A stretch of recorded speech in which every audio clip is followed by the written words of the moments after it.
శుక్లాంబరధరం విష్ణుం శశివర్ణం చతుర్భుజం ప్రసన్నవదనం ధ్యాయేత్ సర్వవిఘ్నోపశాంతయే. గురుర్బ్రహ్మ గురుర్విష్ణుః గురుర్దేవో మహేశ్వరః గురుస్సాక్షాత్ పరబ్రహ్మ తస్మై శ్రీ గురవే నమః. వ్యాసాయ విష్ణురూపాయ వ్యాసరూపాయ విష్ణవే నమో వై బ్రహ్మనిధయే వాసిష్ఠాయ నమో నమః. కూజాంతం రామ రామేతి మధురం మధురాక్షరం ఆరుష్య కవితాశాఖం వందే వాల్మీకికోకిలం. ఆపదామపహర్తారం దాతారం సర్వసంపదాం లోకాభిరామం శ్రీరామం భూయో భూయో నమామ్యహం. గోష్పదీకృతవారసిం మస్కీకృతరాక్షసం రామాయణ మహామాలరత్నం వందే అనిలాత్మజం. అంజనానందనం వీరం జానకీశోకనాశనం కపీశమక్షహంతరం వందే లంకాభయంకరం. ఉల్లంఘసింధో సలిలం సలీలం యశోకవహ్నిం జనకాత్మజాయాః ఆదాయ తేనైవ దదాహ లంకాం నమామి తం ప్రాంజలి ఆంజనేయం. ఆంజనేయమతిపాటలాననం కాంచనాద్రికమనీయ విగ్రహం పారిజాతతరుమూలవాసినం భావయామి పవమాననందనం. యత్ర యత్ర రఘునాథకీర్తనం తత్ర తత్ర కృతమస్తకాంజలిం బాష్పవారి పరిపూర్ణలోచనం మారుతిం నమత రాక్షసాంతకం మనోజవం మారుతతుల్యవేగం జితేంద్రియం బుద్ధిమతాం వరిష్టం వాతాత్మజం వానరాయుధముఖ్యం శ్రీరామదూతం శిరసా నమామి. శ్రీరామాయ నమః. శ్రీ వాల్మీకి సంపూర్ణ రామాయణం అరణ్యకాండము. సీత అహింసను పాలింపమని రాముని ప్రార్థించుట. సుతీక్షుని అనుమతి పొంది బయలుదేరిన భర్త అయిన రామునితో సీత హృదయమునకు ఇంపైన ప్రేమతో కూడిన మాటలను ఇట్లు పలికెను. లోకములో మూడు వ్యసనములచే అధర్మము ప్రాప్తించుచున్నది. ఒకటి అసత్యము పలుకుట, దానికంటేను పరస్త్రీ గమనము వైరము లేకుండా రౌద్రము పూనుట మిక్కిలి గొప్పది. అసత్యము నీవు మాట్లాడలేదు, ఇక మాట్లాడవు. పరస్త్రీ వాంస నీకు లేదు. ధర్మిష్ఠుడవు, సత్యప్రజ్ఞుడవు, తండ్రి ఆజ్ఞ పాలించువాడవు. నీ యందు సత్యము ధర్మము సర్వము స్థిరముగా ఉన్నవి. నీవు జితేంద్రియుడవని కూడా నేనెరుగుదును. మూడవది విరోధము లేకుండా ఇతరులను హింసించుట. ఈ వ్యసనమిప్పుడు సంభవించినది. దండకారణ్యవాసులకు యుద్ధమున రాక్షసులను సంపుదునని ప్రతిజ్ఞ చేసితివి. ఇందుకే ధనుర్బాణములు తీసుకుని ప్రయాణమైతివి. ఇట్లు ప్రయాణమైన నిన్ను చూడగా నా మనస్సు చింతతో వ్యాకులత చెందుచున్నది. నీవు దండకారణ్యమునకు ఎల్లుట నాకు ఇష్టము కాదు. క్షత్రియునకు ధనుస్సు, అగ్నికి కట్టెలు దగ్గర ఉన్నచో తేజస్సును బలమును వృద్ధి చెందించును. నీపై స్నేహము చేత గౌరవము చేతను నీకు గుర్తు చేయుచున్నాను.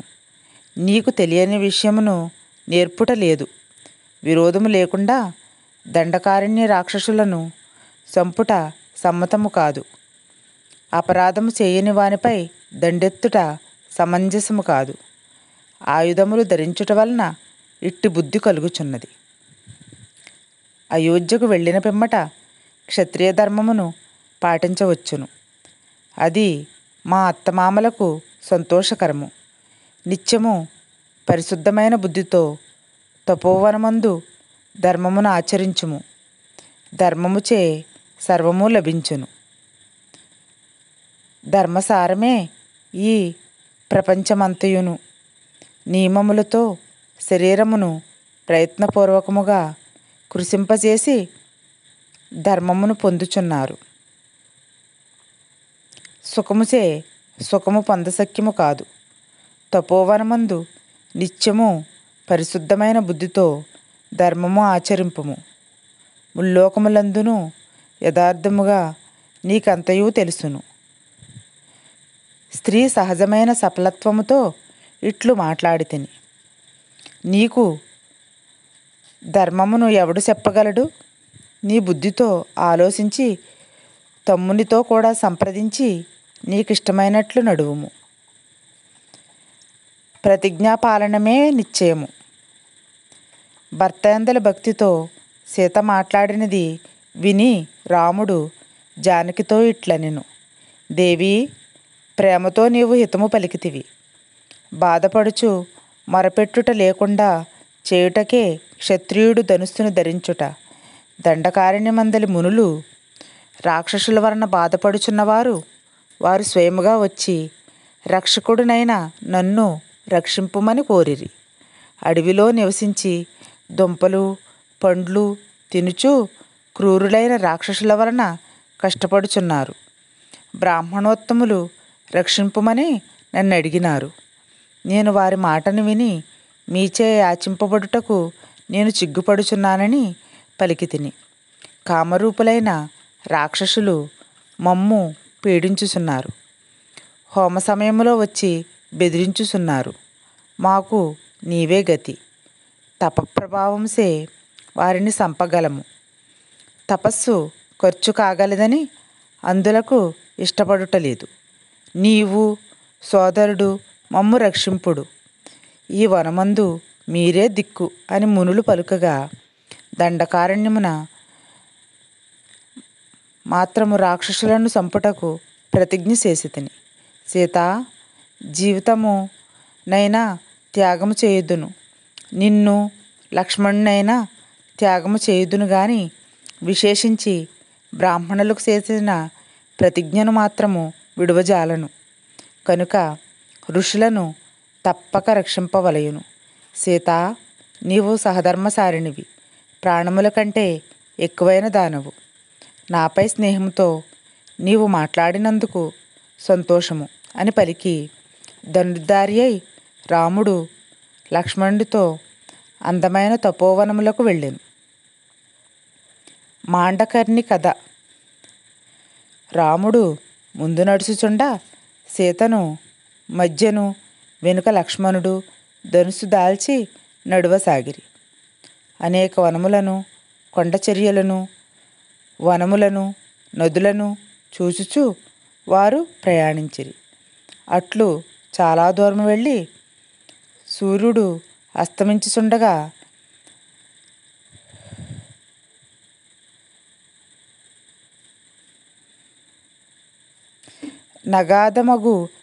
అగాధమగు ఒక చెరువు కనిపించెను.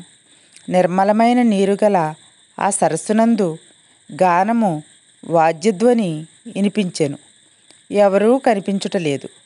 అప్పుడు రాముడు లక్ష్మణుడు ధర్మభృత్తను మునిని కుతూహలంతో ఇది ఏమి అని ప్రశ్నించిరి. ముని ఇట్లు చెప్పెను. ఇది పంచాప్సరమను చెరువు. మాండకర్ణి అను ముని తీవ్రమైన తపస్సు చేయగా ఇంద్రుడు ప్రధాన అప్సరసల 5గురును వాని వద్దకు పంపెను. 5గురు అప్సరసులను వానికి భార్యలు అయ్యిరి. వారికి నీటి లోపల మేడ నిర్మింపబడెను. నృత్యము చేయుచున్న వారి వాద్యధ్వని అని చెప్పగా ఎంత ఆశ్చర్యము అని రాముడు అతని సోదరుడును పలికిరి. పిమ్మట ఒక ఆశ్రమ మండలములో ప్రవేశించి అచటి మహర్షులచే పూజింపబడి రాముడు సీతాలక్ష్మణులతో అచట సుఖముగా ఉండి ఒక్కొక్క ఆశ్రమమునకు వెళ్ళెను. ఒకచోట 10 మాసములు, ఒకచోట సంవత్సరము, మరి ఒక చోట 4 మాసములు, 5, 6, 3 నెలలు గడుపుచున్న వారికి 10 సంవత్సరములు గడిచినవి. మరలా సుతీక్షుని ఆశ్రమమునకు వచ్చిరి. అచట మునులచే పూజింపబడుచు కొంచెము కాలముండెను. ఒకనాడు రాముడు సుతీక్షుని అగస్తాశ్రమము ఎచ్చట ఉన్నదని ప్రశ్నింపగా అతడు, నేను కూడా ఈ విషయమునే చెప్పదలిసితిని. దైవికముగా నీవే స్వయముగా నన్ను అడిగితివి. ముందు అగస్తుని సోదరుని ఆశ్రమమునకు వెళ్ళి అచట ఒక రాత్రి గడిపి తెల్లవారిన పిమ్మట దక్షిణ దిశగా ప్రయాణించి అగస్తాశ్రమమునకు వెళ్ళుము అని పలికెను. అంతటి సీతాలక్ష్మణులతో రాముడు మునియగు అగస్తుని వద్దకు ప్రయాణమాయెను. ముందు అగస్తుని సోదరుని ఆశ్రమము చేరి అతనికి నమస్కరించాను. సాయం సంధ్యావందనము చేసి రాత్రి దుంపలను పండ్లను తిని తెల్లవారిన పిమ్మట అతని అనుమతితో వాని అన్నయ్య అయిన అగస్తుని చూచుటకు బయలుదేరాను. కొంత దూరం నడిచి రాముడు ఇదే అగస్తుని ఆశ్రమమని చెప్పి, లక్ష్మణ, నీవు ముందు ఆశ్రమంలో ప్రవేశించి సీతతో కూడా నేను వచ్చినట్లు మహర్షికి తెలియజేయము అని చెప్పాను. అగస్తుని ఆతిథ్యము, దివ్యాస్త్ర దానము. లక్ష్మణుడు అగస్తుని శిష్యుని వద్దకు వెళ్ళి ఇట్లు అతనితో పలికెను. దశరథ మహారాజు పెద్ద కొడుకైన రాముడు తన భార్య అయిన సీతతో కూడా వచ్చియున్నాడు. నేను అతని తమ్ముడను. నా పేరు లక్ష్మణుడు. అతనికి మేలొనొచ్చువాడను, అనుకూలుడను. మేము తండ్రి ఆజ్ఞసే భయంకరమైన అరణ్యమును ప్రవేశించితిమి.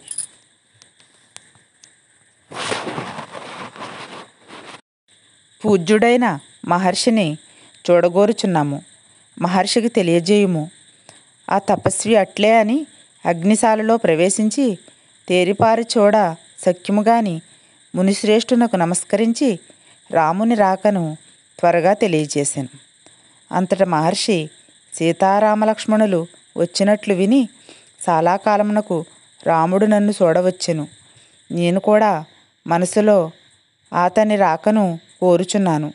నీవు వెళ్ళి సత్కారపూర్వకముగా సీతాలక్ష్మణులతో కూడా శ్రీరాముని నా సమీపమునకు తీసుకుని రమ్ము.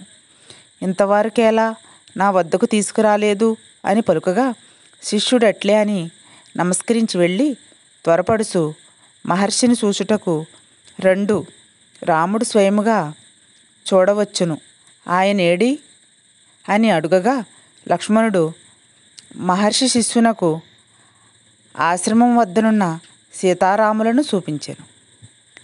అప్పుడు శిష్యుడు అగస్త్యుడు అన్న మాటను చెప్పి సత్కరింపదగిన రాముని పూజించగా సీతారామ లక్ష్మణులతో రాముడు ఆశ్రమములో ప్రవేశించాను.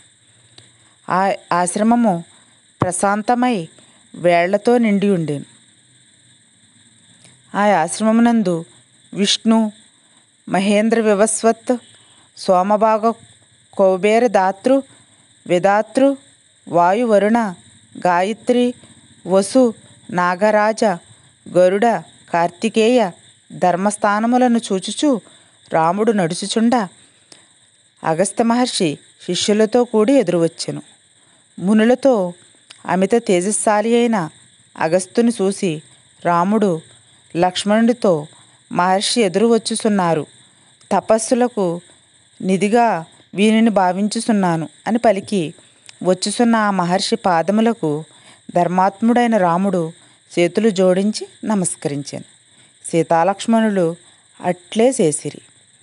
అగస్త్యుడు రాముని పూజించి క్షేమమడిగి కూర్చొనమనెను. పిమ్మట అగ్నిలో హోమము చేసి అతిథులను పూజించి వానప్రస్థ విధానముగా వారికి భోజనము పెట్టెను.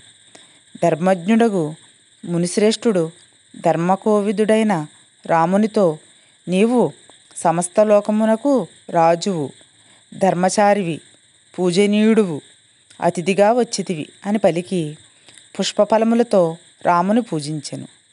ఇది దివ్యమైన వైష్ణవ ధనువు, బంగారముతో వజ్రములతో విశ్వకర్మ నిర్మించినది. బాణము బ్రహ్మచే వీయబడినది. సూర్య సమానమైనదియు అక్షయబాణములు గల ఈ అంబులపాదులు కూడా ఇంద్రుడిచ్చినవి. రామా, యుద్ధములో ఈ ధనుస్సుతో విష్ణువు రాక్షసులను చంపి దేవతలకై ఐశ్వర్యము తెచ్చి ఇచ్చెను. ఈ ధనుస్సును, అంబుల పొదులను, బాణమును, ఖడ్గమును స్వీకరించుము. దేవేంద్రుని వలె విజయం పొందెదవు అని పలికి మహా తేజస్వి అయిన మహర్షి ఆయుధములన్నీ రామునకిచ్చి మరలా ఇట్లు పలికెను. శ్రీరామాదుల పంచవటీ యాత్ర. రామలక్ష్మణులారా, మీరు సీతతో నాకు నమస్కరించుటకు వచ్చుట వలన మిక్కిలి సంతోషించితిని. ప్రయాణ శ్రమ మీకు బాధ కలిగించుచున్నది. రామా, జనకరాజపుత్రిక అయిన సీత కష్టము ఎరుగనిది. ఈమె బెంగ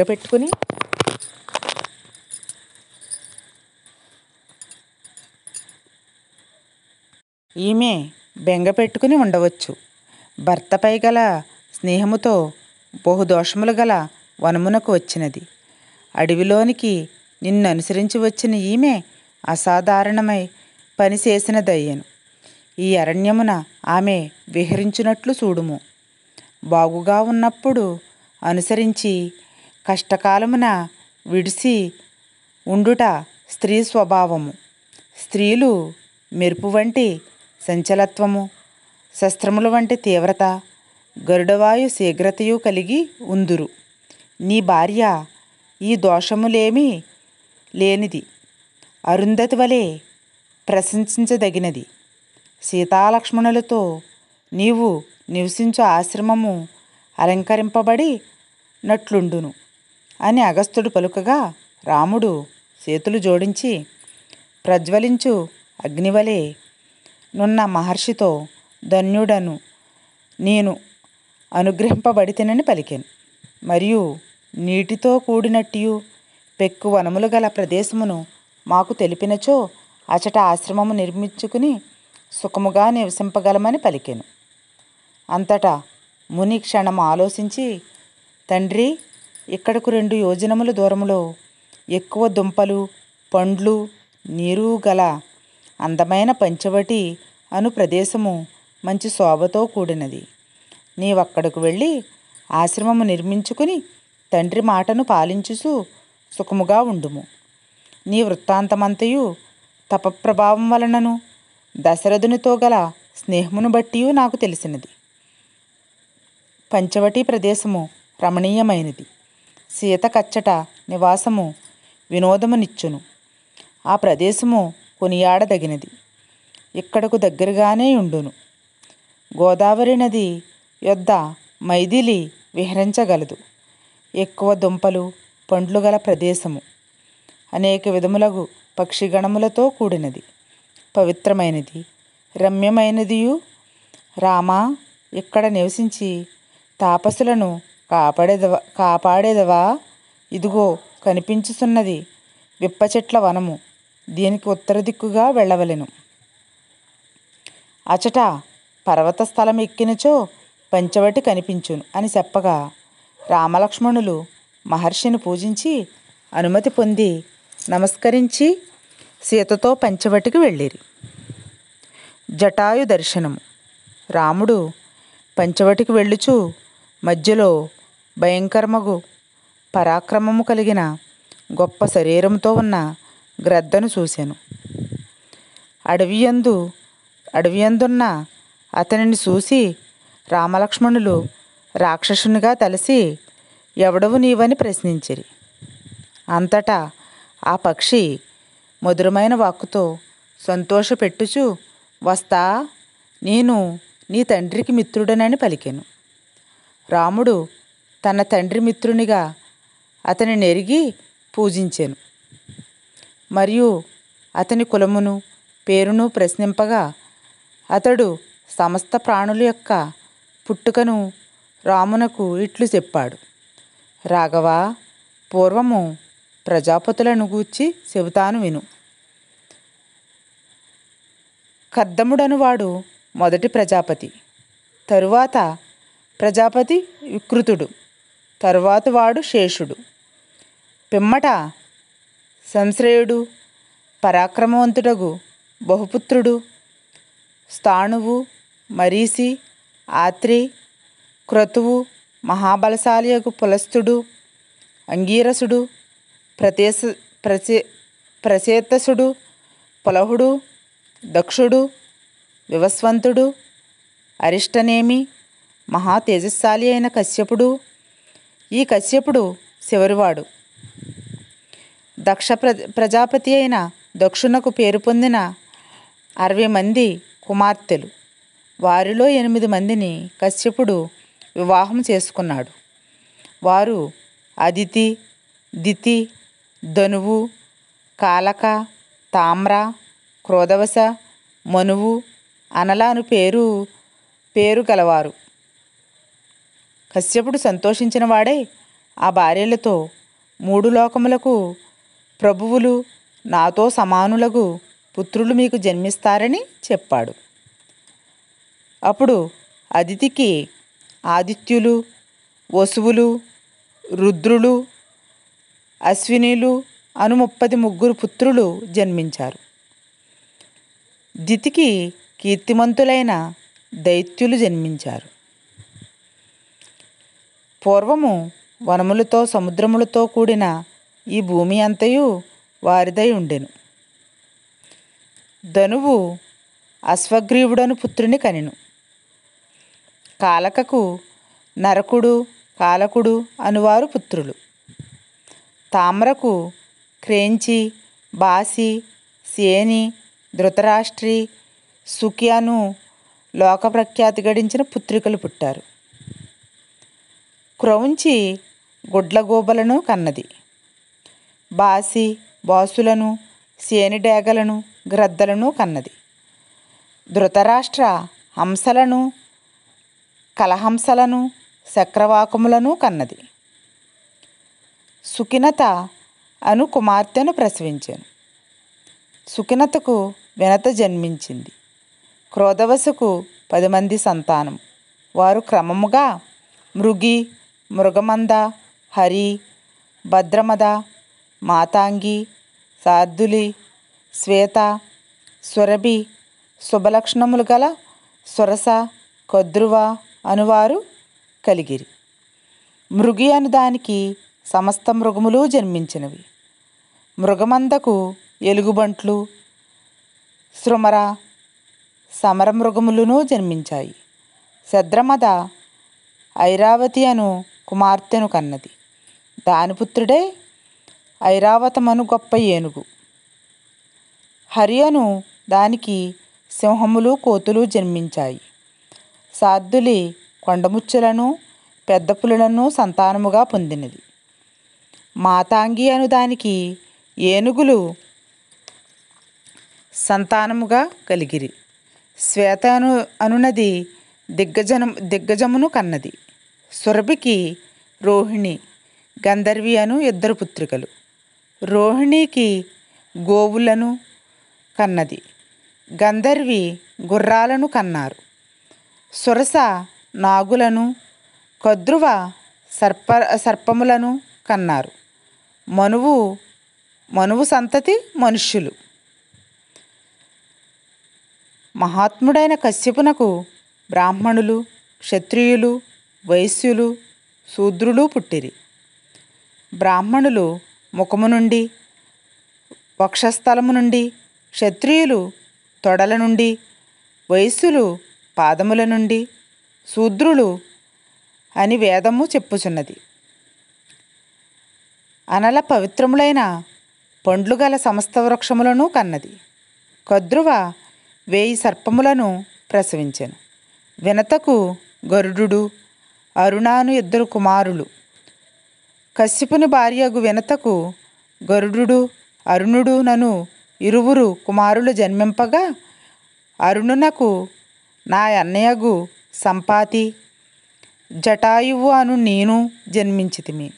నీవు కోరినచో నీకిచ్చట సహాయముగా నుందును. మృగములు రాక్షసులు గల ఈ అరణ్యము సొరరానిది. లక్ష్మణుడు నీవు ఎచ్చటికేని వెళ్ళినప్పుడు సీతను రక్షించెదను అని పలుకగా రాముడు అతని పూజించి కౌగిలించుకుని వినయమును ప్రదర్శించెను. మరియు తన తండ్రితో జటాయువు స్నేహమును మాటిమాటికి స్మరించుచు లక్ష్మణుడితో సీతతోడను పంచవటికి వెళ్ళాను. లక్ష్మణ పర్ణశాల నిర్మాణము, రామ నివాసము. రాముడు పంచవటికి వెళ్ళి లక్ష్మణుడితో ఇదియే పంచవటి. ఏ ప్రదేశమున ఆశ్రమం మనకు బాగుండునో విచారించుము. చక్కని నీటి వసతి, సమిదలు, పువ్వులు, దర్భలు సమీపమున దొరుకునట్టి అందమైన వనమున నివాసం ఏర్పరచుము. మనమందరము ఉత్సాహముగా ఉండదగిన ప్రదేశము కావలెను అనగా లక్ష్మణుడు అతనినే నిర్దేశింపమనెను. అప్పుడు రాముడు వాని మాటకు సంతోషించి లక్ష్మణుడు చేయి పట్టుకుని ఈ ప్రదేశము శోభతో ఉన్నది, పుష్పించిన వృక్షములతో కూడి ఉన్నది. ఇక్కడ ఆశ్రమము నిర్మింపుము. ఇదిగో సమీపమునే అగస్త్యముని చెప్పిన గోదావరి నది ఉన్నది. చుట్టూను పువ్వులతో నిండిన చెట్లు ఆవరించి ఉన్నది. ఇది పవిత్రమైన ప్రదేశము, అందమైనది, చాలా మృగములు పక్షులు కలది. ఇక్కడ ఈ పక్షితో మనము నివసింతము అని పలికెను. వెంటనే లక్ష్మణుడు సువిశాలమైన రమ్యమైన పర్ణశాలను రచించెను. అంతటా పుష్పబలిని శాంతిని చేసి రామునక ఆశ్రమము చూపెను. సీతతో రాముడా పర్ణశాలను చూసి మిక్కిలి సంతసించి లక్ష్మణుడు కౌగిలించుకుని నేను సంతసించితిని, గొప్ప పని చేసితివి అని మెచ్చుకుని ఆ ప్రదేశమున సుఖముగా సీతాలక్ష్మణులతో నివసించెను. అక్కడ మహాత్ముడైన రాముడు సుఖముగా నివసించుచుండ శరత్కాలము గడిచి హేమాంత సమయము ప్రాప్తించెను. ఒకనాడు శ్రీరాముడు ప్రాతకాలమున స్నానము చేయుటకు సుందరమైన గోదావరి నదికి వెళ్ళాను. సీత కూడా అతనితో వెళ్ళాను. ఆ వెనుక లక్ష్మణుడు వారిని అనుసరించుచు రామునితో ఇట్లు పలికెను. ప్రియముగా మాట్లాడు స్వభావం కలవాడా, నీకిష్టమైన కాలము ప్రాప్తించినది. భూమి పైరులతో నిండి ఉన్నది. నీరు అనుభవింపతగినదిగా లేదు. అగ్ని మిక్కిలి అనుకూలముగా ఉన్నది. రాజులు యుద్ధయాత్రలో తిరుగుచున్నారు. సజ్జనులు నవగ్రహాయణ పూజతో పితృదేవతలను అర్చించి పాపములు పోగొట్టుకున్న వారొగుచున్నారు. పల్లెలలో పాలు మిక్కిలిగా లభించుచుండెను. సూర్యుడు దక్షిణ దిశకు రాగా ఉత్తర దిక్కు తిలకము పెట్టుకొనని స్త్రీ వలె శోభలేని దయ్యను. హిమవత్ పర్వతము సహజంగా మంచుగడ్డలతో నిండి ఉంటెటసే ఇప్పుడు సూర్యుడు కనపడక తన పేరును సార్థకము చేసుకొనుచున్నది. పగళ్ళు మధ్యాహ్న సమయమున సంచరించుటకు సుఖముగా ఉన్నాయి. సూర్యకాంతి స్పర్శ వలన సుఖకరములై ఉన్నవి. నీళ్లు నీడలు బాధ కలిగిస్తున్నాయి. సూర్యుడు తీవ్రముగా లేక మృదువుగా ఉన్నాడు. మంచు అధికంగా ఉంది. గాలులు మిక్కిలి చల్లగా ఉన్నాయి. అరణ్యాలు శూన్యంగా ఉన్నాయి. మంచుసే ధ్వంసం చేయబడుచున్నాయి.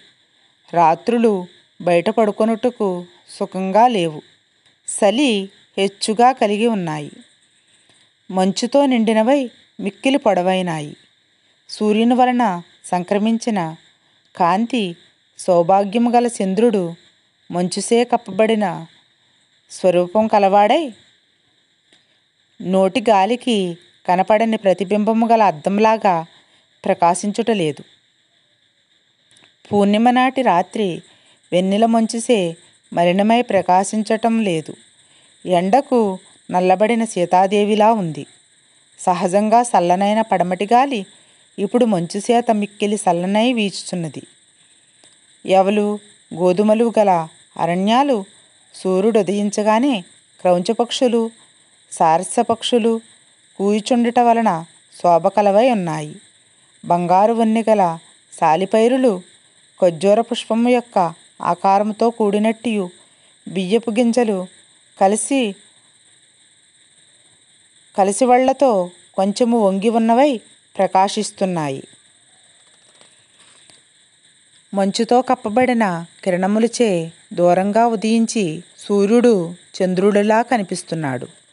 ప్రొద్దున పరాక్రమము లేనట్టియు మధ్యాహ్నము సుఖమైన స్పర్శ కలిగి కొంచెము చల్లగా మిక్కిలి ఎర్రగా ఉన్న ఎండశోభ కలిగి ఉన్నది. మంచు పడుటసే కొంచెము తడిసిన పచ్చిక గలిగిన అరణ్య ప్రదేశము మధ్యాహ్నపు ఎండసే శోభిల్లుచున్నది.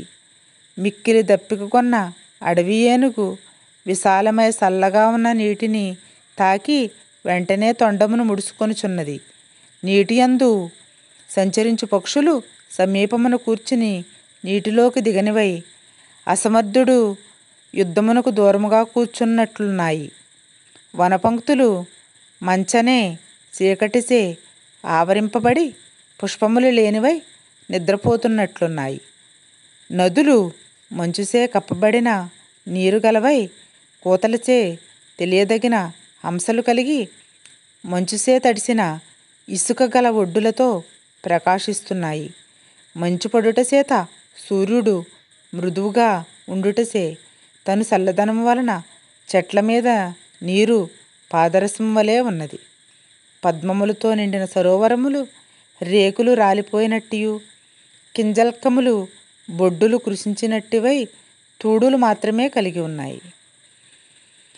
ధర్మాత్ముడైన భరతుడు నీ ఎడల భక్తితో కష్టమును అనుభవించుచు తపస్సు చేయుచున్నాడు. రాజ్యము విడిసి అభిమానమును అనేక విధములైన భోగములను విడిసి ఆహార నియమముతో తపస్శాలి అయి చల్లని నేలపై పరుండుచున్నాడు. అతడు కూడా ఈ సమయంలో మంత్రులతో కూడినవాడై స్నానము కొరకు నిత్యము సరయూ నదికి వెళ్ళుచుండును.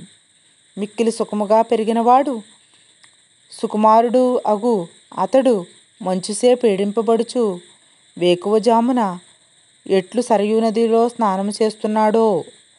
తామర పువ్వు రేకుల వంటి కన్నులు కల వాడు నల్లనివాడు చిన్న పొట్టగలవాడు శ్రీమంతుడు ధర్మము తెలిసినవాడు సత్యమునే పలుకువాడు సిగ్గుగలవాడు ఇంద్రియములను జయించినవాడు ప్రియముగా మాట్లాడువాడు మధురమైన హృదయం కలవాడు పొడవైన చేతులు కలవాడు శత్రువులను శిక్షించువాడు అనేక విధములైన భోగములను వదిలి అన్ని విధములా నిన్ను ఆశ్రయించి ఉన్నాడు.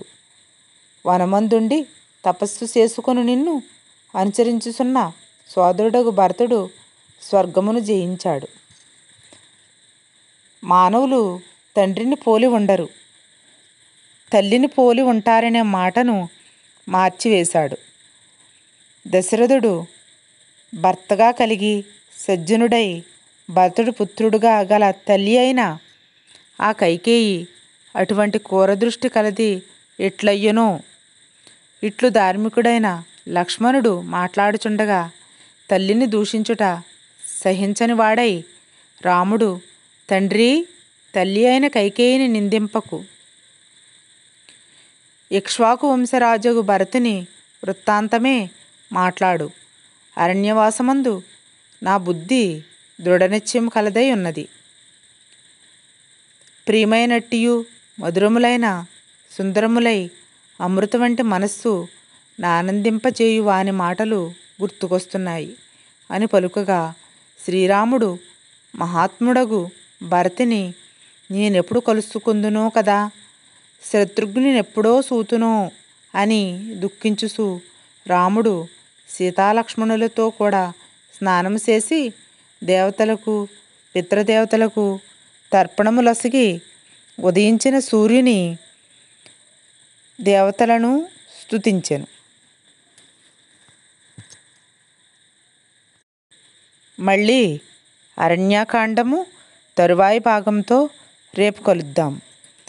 మంగళం కోసలేంద్రాయ మహనీయ గుణాబ్దయే చక్రవర్తి తనూజాయ సార్వభౌమాయ మంగళం. సర్వం